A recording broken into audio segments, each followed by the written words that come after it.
You wouldn't last an hour without me, Tammy Reed. Brent set down his crystal goblet, the bourbon inside reflecting the light from our chandelier. Without my money, my connections, my protection, you'd be just another freeloader. He adjusted his tie, waiting for me to beg or break. Instead, I reached into my pocket and pulled out my keys. House SUV. I lined them up on the granite counter, each one clinking against the stone.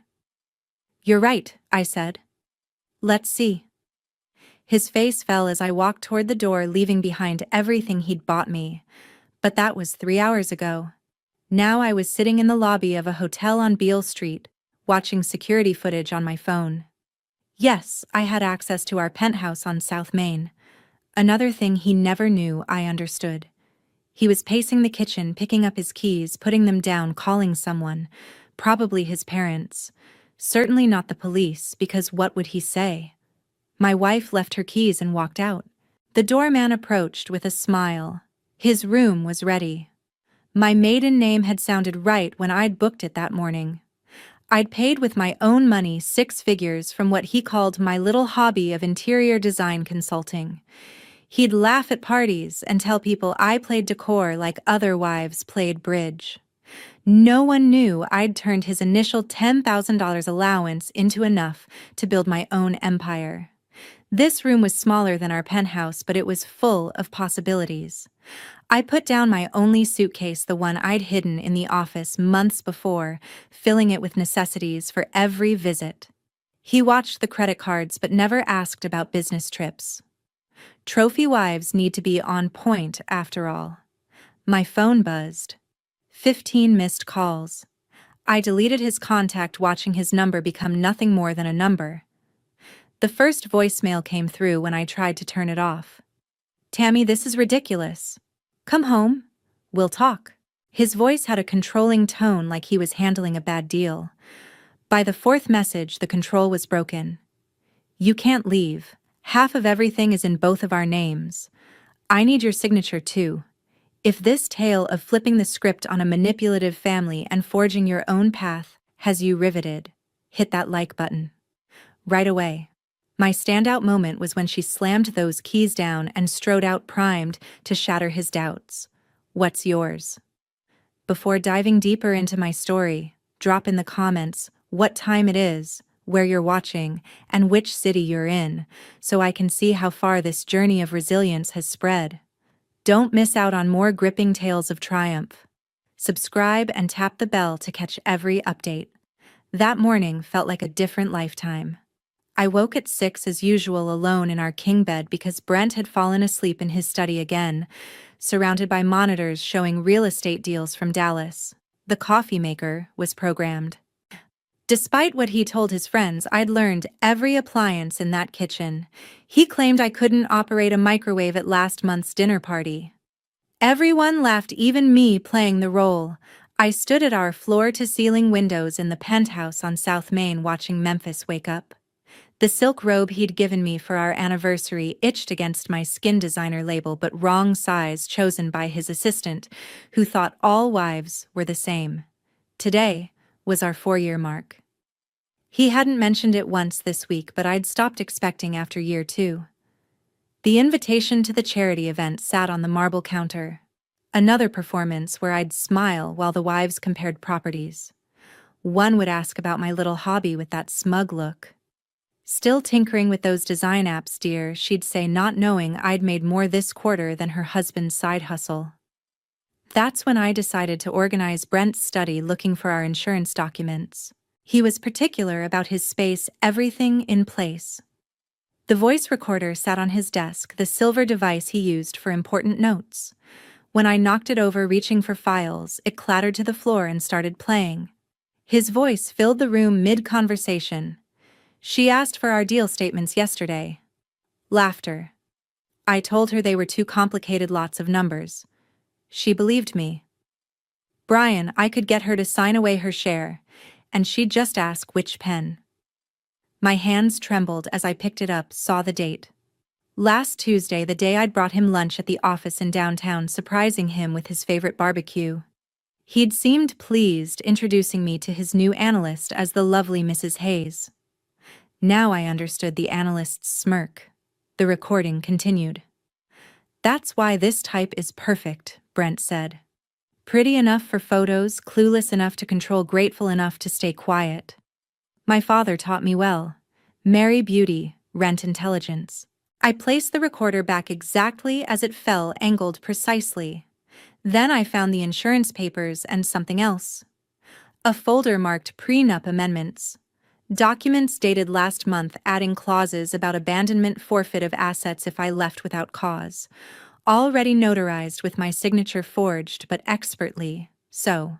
Standing in that study, surrounded by evidence of his success and my role, something shifted. He wasn't just dismissive, he was calculated. I was an asset and he was planning my exit. The hotel on Beale Street had a view of our building. I could see our penthouse from here, lights on, as Brent probably searched for what I'd taken. He wouldn't find any.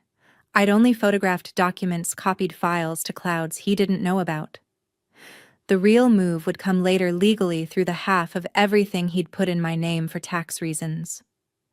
My phone rang again, this time. Sean Hayes, Brent's father, calling personally. I let it ring, remembering how he'd introduced me at his last event. Brent's wife. Nice piece, isn't she? Like I was a property or a deal, something to appraise. Jody's text came through then. The mother-in-law who'd served wine at every gathering. "Heard you left room 1247 when you're ready to talk. I have 30 years of information you need." I smiled for the first time in months. Brent said I wouldn't last an hour without him, but he'd never asked what I was doing all those hours he left me alone. Never wondered why his mother knew my maiden name. Never imagined his trophy might have been planning her own empire. 7 days. That's all I needed to prove him wrong. After that, I'd take the rest of my life proving myself right. The keys I'd left weren't surrender. They were a starting point. And unlike Brent, I'd already mapped the entire route. 3 weeks had passed since that night at the hotel. I'd set up a routine. Morning consultations from my suite, afternoon walks through Cooper Young, evenings reviewing the documents Wendy had been sending in small batches. Each file she shared peeled back another layer of the Hayes real estate fraud. But today was different. Today was our actual anniversary date. And despite everything, I'd agreed to one dinner just to discuss logistics, Brent said on the phone, his voice neutral. "We need to be civilized about this." The salon on Main Street was the same one I'd used throughout our marriage. Deanna, my hairdresser, worked her fingers through my hair with precision. "Special occasion?" she asked. "Anniversary dinner," I said, watching my reflection transform into what Brent preferred. Sleek, controlled, expensive. 4 years. Right. How wonderful. "Where's he taking you?" "A spot downtown, his favorite, where the waiters knew his wine preferences, and the chef sent complimentary courses to his regular table."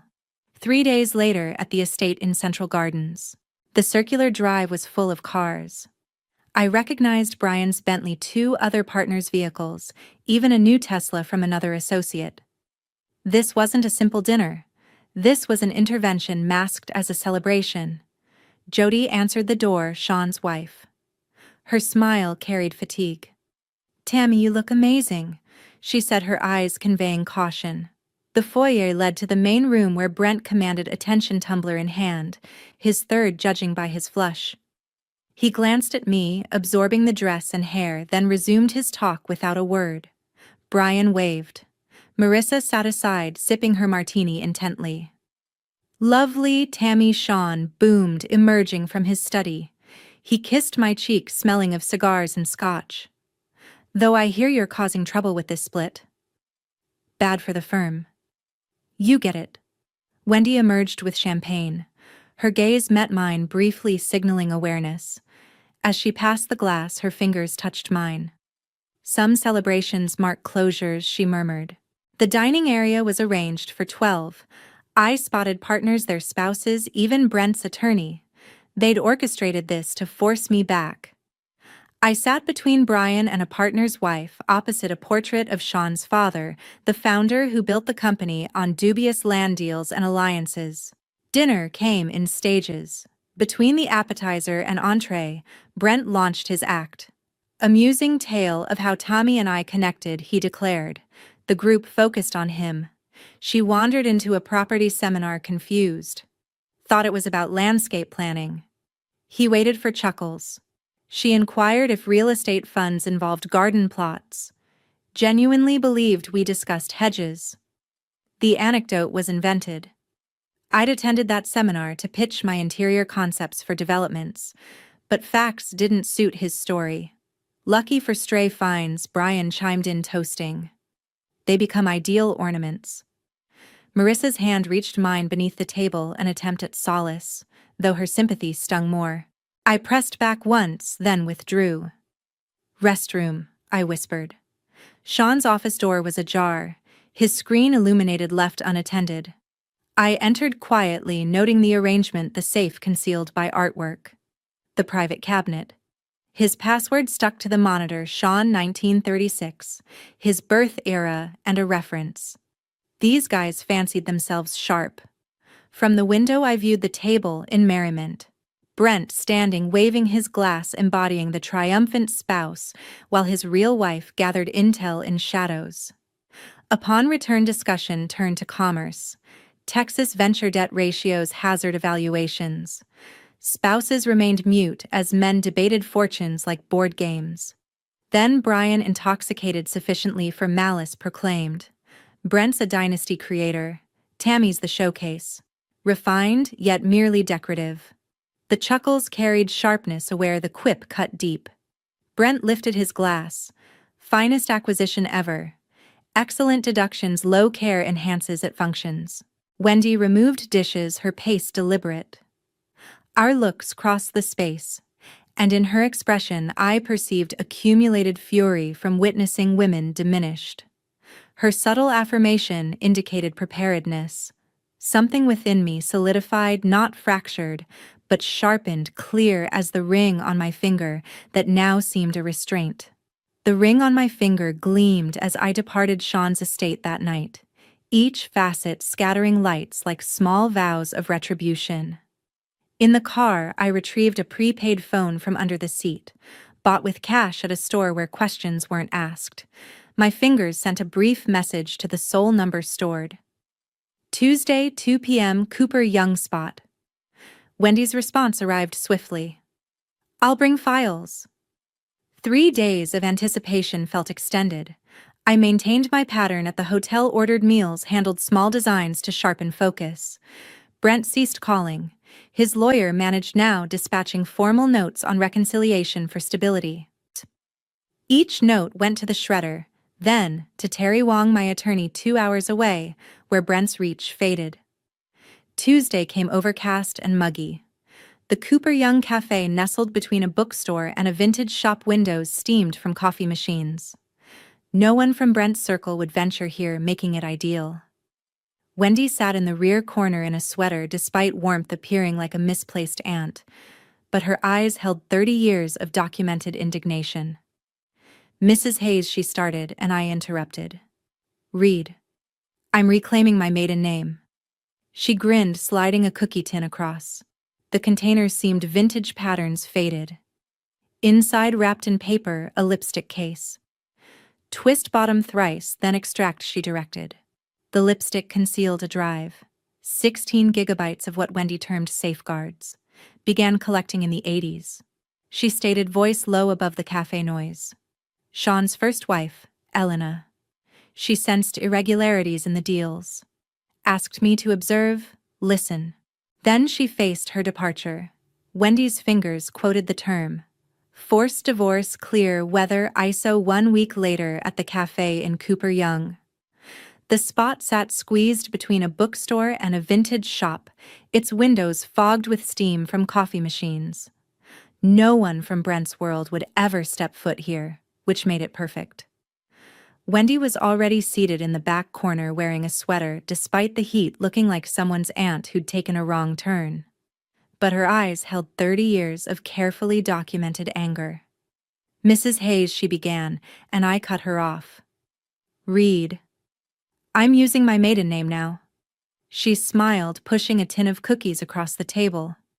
The tin looked old, flowers faded on top, the kind for sewing supplies. Inside, wrapped in tissue, lay a lipstick tube. Twist the bottom 3 times, then pull, she instructed. The lipstick was a flash drive, 16 gigabytes of what Wendy called insurance. Started collecting, back then, she said, voice barely above the cafe's hum.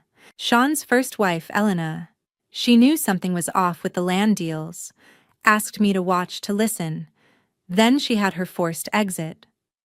Wendy's fingers made air quotes around the last word. Pressured divorce, no foul weather, social isolation after. After that, I kept everything. Every memo, every call, transcript I could get, every side payment from company accounts, every mismatched filing. The waiter brought tea, and we fell silent until he left.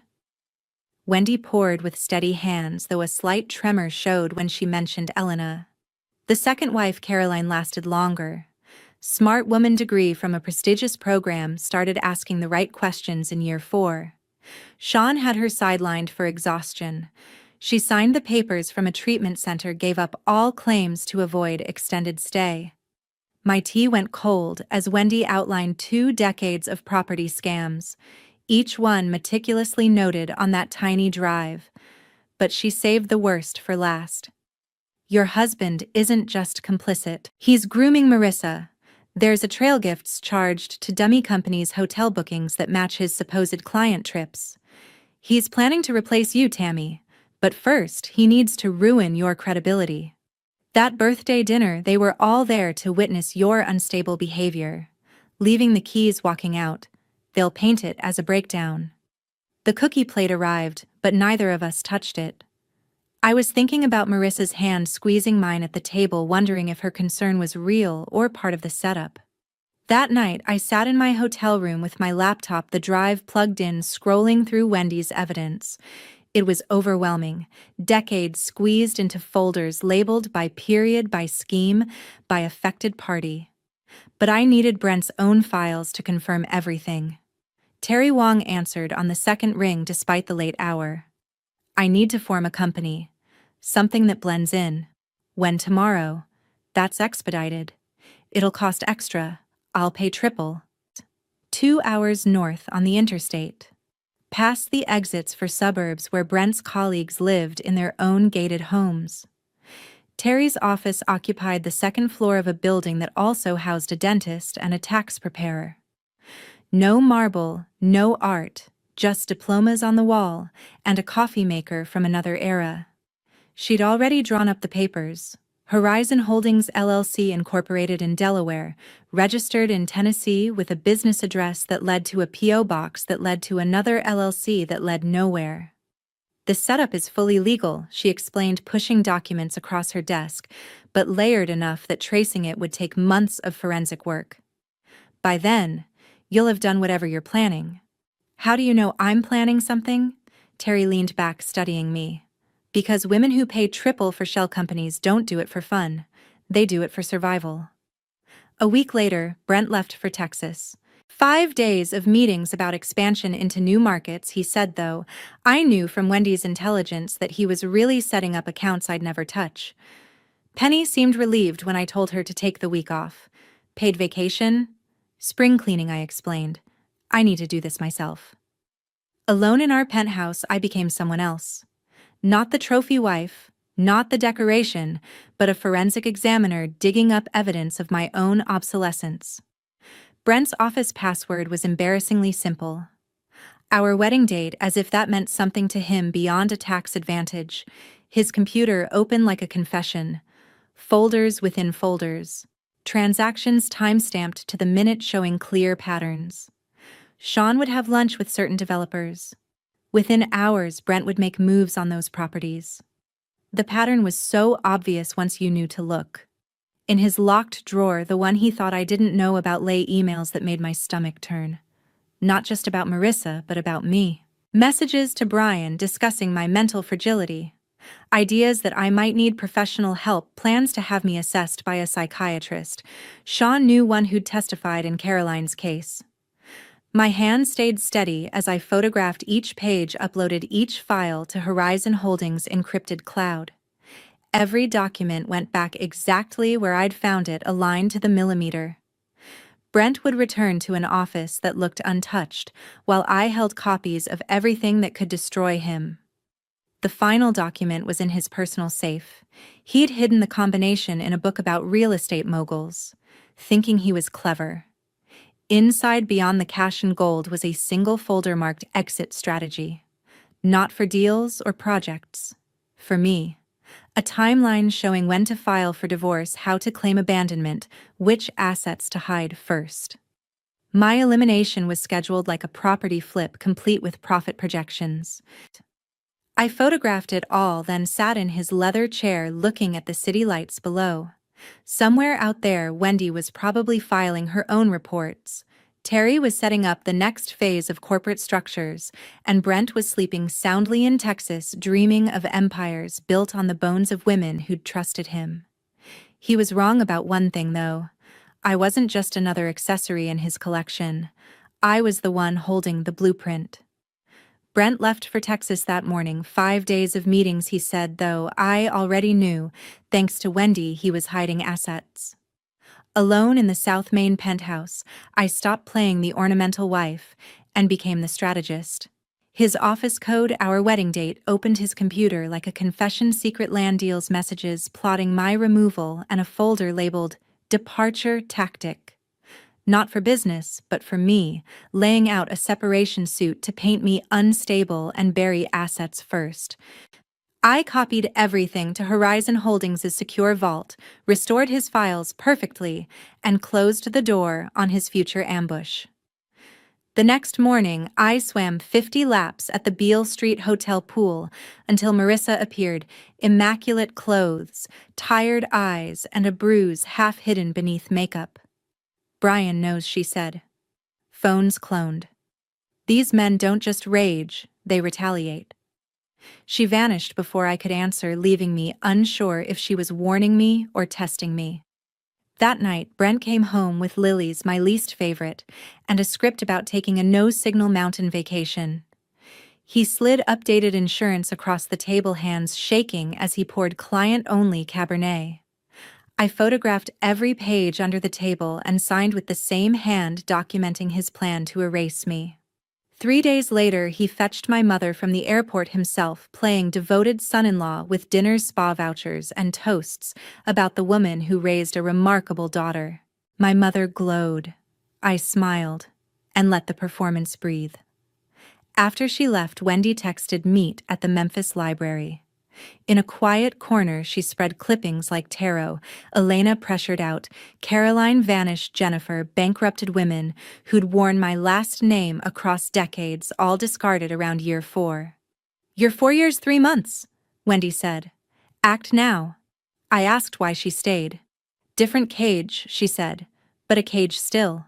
She handed me one more photo, a 22-year-old, the next prospect. I slid the picture behind my old ID, and the next morning began extracting money softly, $8,000, then $12,000, then $15,000 coded as design expenses, and routed to Horizon, exactly the paper trail Terry taught me to maintain. That night, Brent staggered home smelling of scotch. "Lost a major client, 40 million compliance," he muttered. I knew Wendy's tips had worked. Rumors of the FBI, he added, pouring again. Over the week, he drank more, raged more, and signed anything I set before him. Power updates, policy tweaks, trust revisions, while his signature degraded with every glass. Terry called from an unknown number. The FBI had watched Sean for 18 months and wanted me. If I planned to move, it had to be now because freezes were coming. That night, as Brent reached his 6th drink, he squinted at me. "You've changed." "Therapy," I said smoothly. "Accepting what I can't change." At the country club, a wife mocked my decorating apps. I smiled. "My portfolio's up 340% this year. Want statements? I shorted your husband's project when his permit was denied. You knew about that, right? She paled. The room went quiet. For the first time, they saw me as more than Brent's accessory. A few days later, Marissa filed for divorce with proof affairs, Hidden Holdings plans to remove her. Brent called 17 times. On the 18th, I answered. What did you tell her? Nothing, I said, and it was true. She'd found her own fire. In the background, Brian screamed about betrayal partnerships collapsing in real time. Wendy texted emergency meeting, the empire's cracking. I packed the plain disguise I'd bought in cash and slipped an envelope under Brian's office door. Brent's plans to poach clients and worse, target Marissa's assets post-divorce. Within hours, Brian resigned. Lawsuits were coming. I checked into a Beale Street room under my maiden name and called the SEC. I had time-stamped trades, shell routes, and insider lunches linking Sean Brent and illegal moves. Why now? The agent asked. Because silence makes me part of it and another woman is about to be fed into the machine, I said. I triplicated every file, bank boxes, and Terry's safe with instructions to hit FBI, SEC, and the press if anything happened to me. That evening, Sean stormed into our building, used his key, and snarled through the halls. You said she was naive, didn't read contracts. I brought coffee like a ghost. Cream, I asked. He ignored me, telling Brent to find the leak, or they were finished. They shredded and dialed and ranted until 2 a.m. By 3, Brent had passed out on his paperwork, mouth open on million-dollar pages. I moved through the penthouse with the efficiency of someone already gone. Clothes and jewels stayed. On the granite counter, I aligned 3 keys, house, car, safe, and left a note. Check your balances. In my purse, my laptop, my real ID, and the accounts for Horizon, now holding half our liquid assets transferred lawfully over weeks. The doorman barely looked up when I left at 3 a.m. In that world, the wealthy always looked busy and untouchable. Outside, Memphis air cut clean and cool. In 6 hours, Brent would wake to frozen accounts and federal questions he couldn't charm away. The cab driver asked, "Where to, ma'am?" For the first time in 4 years, I gave an address that was entirely my own. 1 week later, in the penthouse on South Main, Brent returned with lilies, my least favorite flowers, though I'd mentioned it once 3 years ago. He'd brought tulips for every occasion since when he remembered occasions at all. The lilies meant something. They meant he was paying attention now. Thought we could have dinner together, he said, setting them on the counter where my keys once lay. Like we used to. We hadn't eaten together without others present in 6 months. I watched him pour wine, the good Cabernet he usually saved for clients, and arranged cheese on a plate with unusual care. His hands, normally so steady when signing million-dollar deals, showed the slightest tremor. I've been thinking, he said, settling across from me at our dining table that seats 12 but had never hosted a family meal. We should take a vacation. Just us. Maybe that place in the mountains with no cell service. Remember how you loved the mountains? I'd mentioned loving mountains once on our honeymoon, while he'd spent the entire trip on conference calls.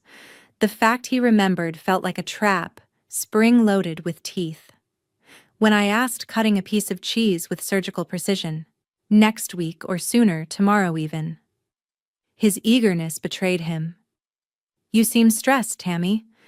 The separation, living in hotels? It's not good for you.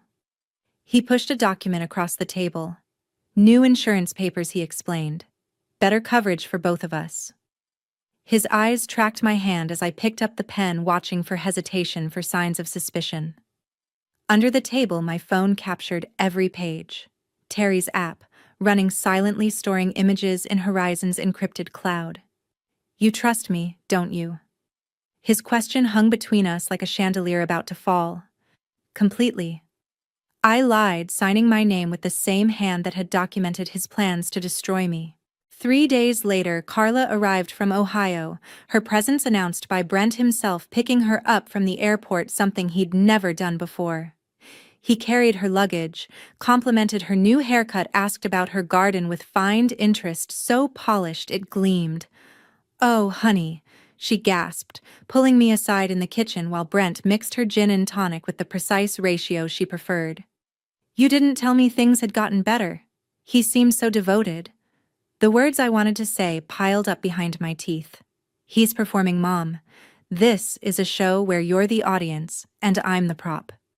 And somewhere there's a finale that ends with me sidelined or gone." Instead, I smiled.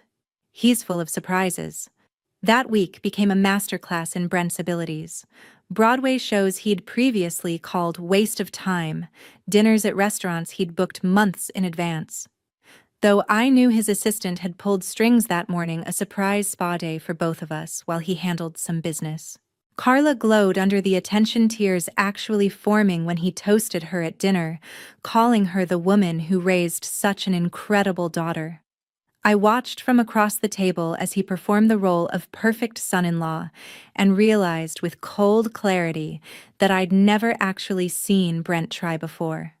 This was him, at full power.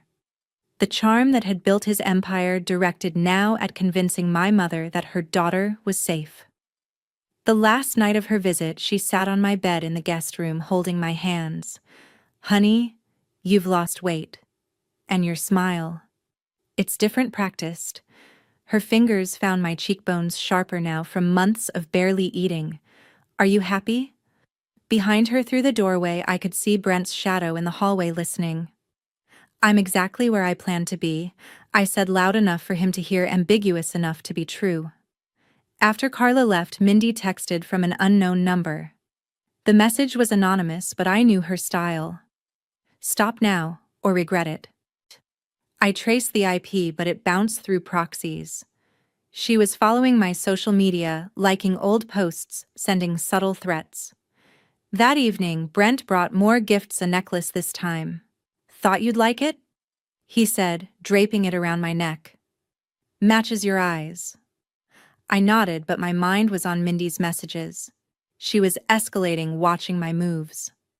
I signed the papers he handed me without reading, acting compliant. My heart raced with anxiety, but I kept my face calm. The next day, I met Terry again. She reviewed the signed documents. "Good work," she said. "These give us leverage. But be careful. They're desperate now." I felt the weight of the threats, but my resolve hardened. The game was on, and I was no longer playing defense. 2 weeks later, at the public library, Wendy was waiting with a stack of books blending in with the patrons. She led me to a quiet table in the corner. "I have more for you," she said, sliding a folder across. Inside were photos. 4 women, all with features like mine, delicate and photogenic. "Elena, Caroline, Jennifer, and you," she explained. "Sean chooses them like casting for a show. Young, pretty, from ordinary families, awed by money. Clever enough to chat, not to question. Marry them to Brent, use for looks, dump in year 4 when they probe. Why 4? Time to build instability case. Short to avoid deep ties. By 5, gone or crushed. You're at 4 years, 3 months. Move fast." Elena waited too long, Caroline clashed openly. Jennifer trusted bad allies. I stared at the faces blending into a warning. "Why stay?" I asked. She paused, stacking clippings. "Daughter of Sean's first aide. She died, he gave me the job kindly. 19, grateful, dumb. By realization trapped. Different cage, but cage. Now older, invisible patient." As closing announced, she handed one more photo. Young woman, 22-ish. Potential. Sean lunched her dad last week. Graduated, announcement soon. She's next, unless we stop. The photo weighed heavy as I left. 22, future ahead, stepping into the trap. I tucked it behind my old ID, pre-Hayes days with own dreams. Next morning, first transfer. $8,000 from joint-like shopping, not alarm. Teller unbothered. Mrs. Hayes buying luxuries routine. Cashed at 3 banks, deposited Horizon, Tennessee. Terry taught trail as design fees. IRS loves papers, even made up if filed right. That evening, Brent home at 9, not 7. Tie loose jacket off, Scotch breath from bar stop. Lost major client poured 3 fingers McAllen closer for. 40 million gone. Compliance concerns at my firm. Neutral face but knew Wendy tipped officer 2 weeks back. Tough, I said, watching gulp half. Brian thinks leak to clients. Poured again, hand shaky. Rumors, investigation. Nonsense. Next day, moved 12,000 after 15. Spa told asking teller. Husband wants pamper. She smiled, thinking her own unnoticed spends. Brent's drinking climbed with losses. Nightly crisis. Client pull partner query. Federal whisper. Paced study speaker calls while drank. Signed without read. Power shifts policy tweaks, trust changes. Writing sloppier daily. Terry called Thursday, unknown number. Meet today, urgent. Found her rest stop highway practical car shoulder tension. FBI contacted. No, I represent. Want talk. Chest tight. How Sean watched 18 months. Ex-employee whistled. Case built, need insider back. Card. Agent Sarah Coleman. Asked you. Shared privilege. But Tammy move now. FBI public assets freeze. Unmoved locked years. Night watched Brent 6th drink pre-dinner. Phone constant. Brian Sean lawyers crisis. Call more sip signatures. Suspect all but wife refilling. Eat something. Suggested concerned calculating pace. Not hungry, muttered red eyes. You've changed. Calmer. Therapy lied, except unchangeable. Saturday ladies meeting country club. Dreaded knowing mock hobby. But Terry's news lit timer stop pretend. Started before sit. Tammy dear, dabbling design apps. Cute wives hobbies like kids' toys. Room titter. Wendy pouring tea unseen. Eyes met. Actually voice carried. Portfolio up 340% year. Yours, silence guillotine. Face smug to shocked mouthfish. Sorry, what 340? Statements enjoyed shorting husband's project month. Killing patent rejected. New rejection face white. Hadn't. Wives leaned, seeing beyond accessory. Suppose continued stirring tea calm. Some prefer toys. Real pretend portfolios actual. Wendy smiled, slight refilled cup. Meeting odd quiet gossip glances. Evening Brent here. Morning Sean no daughter-in-law clause. Didn't care. Timer down tired underestimated. Explosion Wednesday. Room notifications. Marissa filed divorce. Brian receipts. Not infidelity. 3 mistresses 2 years fraud hidden email. Brian remove Marissa lawyer. Brent called 17 hour. Answered 18th. What told her demanded. Who? Marissa. Brian thinks leaked. You two friendly dinners must. Told nothing truthfully. Marissa own evidence war. Parallel soldiers never notes. Phone crash office. Exiting partnership. 20 years gone. Betrayed woman. Laugh bitter. Not serious, Marissa. Too sharp aware. Keeping options. Admission hurt, felt nothing, note phone. Evidence Terry later. Thought smarter everyone, Brian yelling background. Congratulations destroyed both. Line dead. Didn't call back, Wendy texted hour. Sean emergency, all partners empire cracking. Stared text minute. Words empire cracking, glowing fulfillment. Hands instinctive pulled disguise closet. Cash weeks distant shop. Outfit ordinary sunglasses dark nobody. Brian's downtown security impressive theater. Been many. Brent's wife guards lunch 12:30. Aide 45 lunch 3 blocks. Elevator floor endless. Purse envelope printed Brent. About Brian mockery scorn schemes. Poach clients dissolved. Core financial acquire. Marissa post-divorce calculations inherited wealth access marriage. Brian's door solid mahogany gold name. Slipped envelope underneath whisper rug walked elevator haste. Camera woman anyone purpose not rush. 3 hours. Wendy forwarded email Brent's aide. Partnership dissolution. Brian effective legal emergency. Hotel Beale cash plenty. Registered Tammy Reed maiden armor remembered where. Room modest clean desk laptop burner Terry. SEC hotline rings automated press 1-2 reporting scams pizza, voice securities, report systematic insider Hayes real estate. Years documented timed correspond material non-public. Agent Jennifer silent detailed. Sean's lunches executives followed Brent's perfectly timed. Shell's offshore pattern obvious. Questions grasp. Why now Mrs. Hayes looked Memphis skyline towers men Sean Brent. Staying silent complicit. Planning another woman did me. Call copied Wendy's 3 drives. 1 safety box Chase, 1 Bank America, 1 Terry's safe. Instructions simple. Anything me release FBI SEC New York Times simultaneously. Evening Sean's black Mercedes garage. Watched penthouse window emerged, face tight, fury fear. Key privilege father-law owned 30% son's fund. Where books voice carried penthouse reached Brent's study. Dad books Brent now. Made coffee, normalcy, voices rose, fell walls. Phone recording vase hallway every word. Brian's out Brent saying, manage without. Brian's out, Morrison's out. Pulled morning, FBI office questions patterns. Impossible. Everything bulletproof someone talked. Sean's tone dangerous. Promised wives handled. Said Tammy stupid understand signed. Is Brent. Doesn't know financial statement. Entered tray face blank. Dutiful wife serving world disgusted furniture. Looked me. Sean cold assessment. Brent dismissive certainty. Cream asked Sean. Ignored turning Brent. Find leak. Fix or finished. Labored 2 a.m. papers spread tarot. Might reveal future. Heard Brent's printer constant shredding calls lawyers 2,000 hour answer midnight. 3 a.m.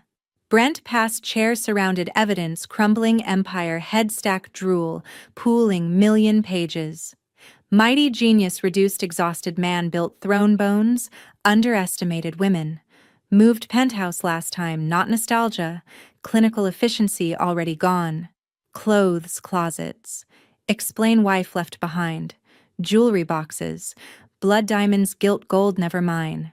Purse laptop real ID banking horizon, now half-liquid assets withdrawn legally weeks. Keys granite counter began. House car safe lined military, next note stationary. Check balances. Doorman not question Mrs. Hayes leaving 3 a.m. purse. Realm rich, whatever whenever. Scene stranger. Air face street. Cold sharp perfect. Behind floors Brent slept unaware wife fired first shot war, didn't know begun. 6 hours wake depleted accounts FBI closing. Cab driver asked where first 4 years address entirely own. The family meeting was called under pretense of reconciliation. Sean's text demanded attendance. I arrived last, knowing it was their final attempt to contain me. The room was tense. Brent pacing Jody fidgeting with her ring, Mindy glaring from the corner. We need to end this nonsense, Sean started voice commanding as always. You've made your point. Come back sign these and we'll forget it. The papers on the table were new amendments stripping my rights. I sat calmly pulling out my phone. Before signing, let's review some things. I played the recording from Brent's voice device. His words echoed. She wouldn't understand a statement if I drew pictures. That's the beauty of this type clueless enough to control. Faces paled. Then I displayed the emails, the forged prenup, the exit plan. Wendy's drive projected on the wall showing decades of fraud. Sean slammed the table. How did you get this? I smiled. From someone you've overlooked for 30 years. Wendy stepped in from the kitchen, no longer invisible. I've documented everything she said. Every shady deal, every woman you discarded. The room erupted. Brent lunged for the phone, but I pulled back. FBI has copies. They're coming. Mindy's face twisted in rage. You ruined us. No, I said. You did that yourselves. Brent collapsed into a chair, calling nonstop as alerts hit his phone, clients pulling out, partners fleeing. His empire shattered in minutes. I walked out, leaving them in chaos, feeling no pity, only liberation. 6 months later, the divorce finalized in court. Terry slid the decree across her desk. You get the house, 60% of assets, your separate funds untouched.